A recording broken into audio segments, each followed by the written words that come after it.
ব্যতিক্রমী ছবি কর্ণাটকের এক পরিবারে দশম শ্রেণীর বোর্ডের পরীক্ষার ফেল করলেও ছেলের পাশে দাঁড়িয়েছে মা বাবা। ছেলেকে বকাঝকা না করে বরং তারা কেক কেটে সেলিব্রেশন করেছেন।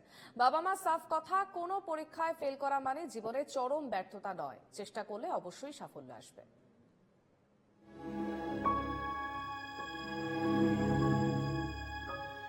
ইঁদুর দৌড় জীবনের সর্বস্তরে আজ চূড়ান্ত প্রতিযোগিতা।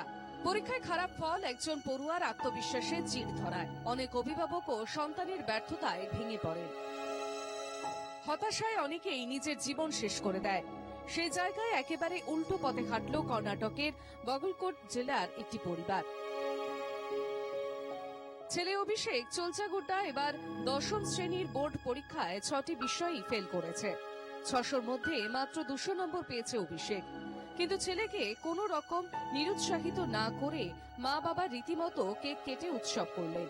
বুঝিয়ে দিলেন পরীক্ষায় ব্যর্থতা মানেই জীবনের শেষ হয়ে যাওয়া নয়, বরং তা হতে পারে কোনো নতুন করে শুরুর প্রথম ধাপ। ফল প্রকাশের পর প্রত্যাশিতভাবেই সহপাঠীদের উপহাসের শিকার হয় অভিষেক। কিন্তু অভিষেকের পাশে দাঁড়ান তার বাবা মা। ছেলেকে তিরস্কার করা তো দূরস্থ, বরং তাদের সাফ কথা, ছেলের মনোবল বজায় রাখতেই উৎসবের সিদ্ধান্ত। যে কেউ পরীক্ষায় ফেল করতেই পারে, তার মানে জীবনে নয়। আবারও চেষ্টা করলেই অবশ্যই সফল হবে।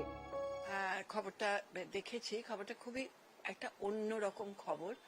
এবং দেখো, আমার বিষয় তো সমাজ বিজ্ঞান, এবং সেখানে